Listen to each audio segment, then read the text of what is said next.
Bonjour à tous, maintenant que l'on a vu ce qu'étaient les variables, nous allons attaquer la notion de fonction et de bloc de conditions dans Python. Qu'est-ce que c'est une fonction? Une fonction, c'est un bloc de code réutilisable qui effectue une tâche spécifique. Elle peut prendre des arguments ou des paramètres en entrée, effectuer des opérations et éventuellement retourner des résultats, ce qu'on va voir par la suite. Donc pour créer une fonction, il suffit d'écrire le mot-clé def suivi du nom de cette fonction. Donc pour faire simple, f par exemple. On a dit que la fonction prenait des arguments par exemple, donc on va lui donner x et 2 points.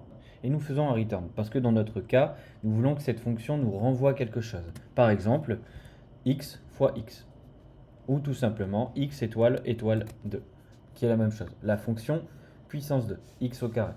Très bien.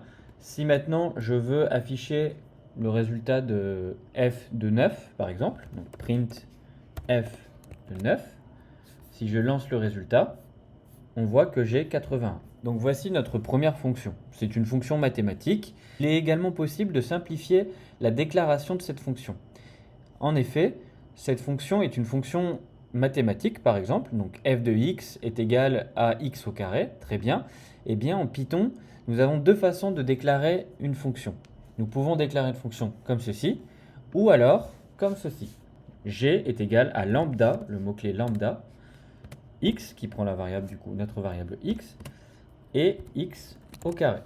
Maintenant, si je fais un print de g de 9, comme tout à l'heure, j'ai bien également 80. La différence entre ces deux écritures est que dans celle-ci, on va pouvoir écrire du code à l'intérieur, donner un sens à cette fonction, tandis que cette façon de coder, c'est uniquement pour des fonctions mathématiques.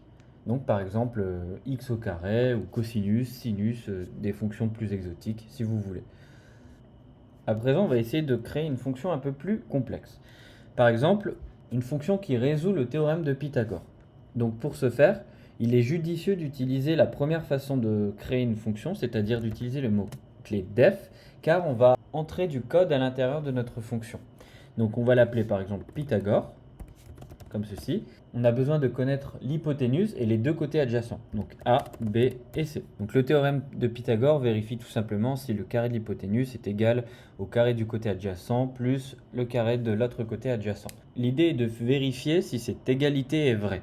Si cette égalité est vraie, alors le triangle est rectangle, sinon il ne l'est pas. Eh bien, c'est là où j'introduis la notion de bloc de condition. On introduit si par le mot-clé if, si l'hypoténuse au carré est égal à A au carré plus B au carré, deux points, donc ça c'est une syntaxe bien sûr, les deux points à chaque fois, hein.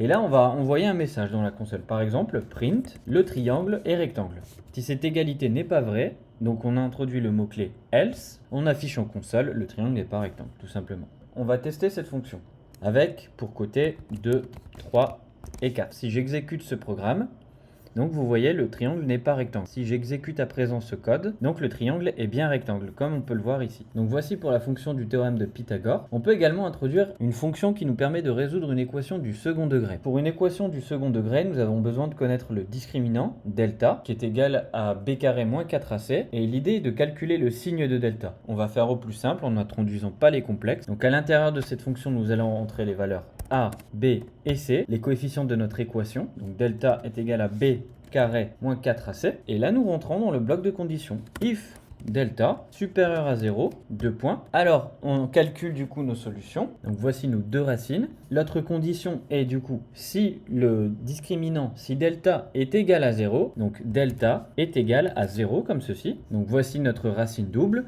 On écrit également le message dans la console. Et enfin, si delta ne respecte pas cette condition ni cette condition, alors forcément c'est que le discriminant est négatif, donc on utilise le mot-clé else. Et donc du coup on écrit ce petit message par exemple. Pour tester du coup cette fonction, testons ceci pour une valeur de delta positif. Si je lance le code, donc le discriminant est positif, voici mes deux racines. Donc là j'ai arrondi un petit peu trop, maintenant je peux lui laisser 3 chiffres significatifs par exemple. Si je relance, voilà, vous voyez, j'ai un peu plus de chiffres significatifs. Évidemment, si maintenant ça vaut 1, 1, 1. Donc là, le discriminant sera négatif. Donc il n'y a pas de solution réelle. C'était à peu près tout ce que je voulais vous montrer avec les fonctions et les blocs de conditions. Donc voici les deux fonctions qu'on a vues aujourd'hui, la fonction de Pythagore et la résolution de l'équation du second degré. J'espère que cette vidéo vous aura été utile. Si vous avez des questions, n'hésitez pas à les poser en commentaire. J'y manquerai pas d'y répondre. Sur ce, à la prochaine.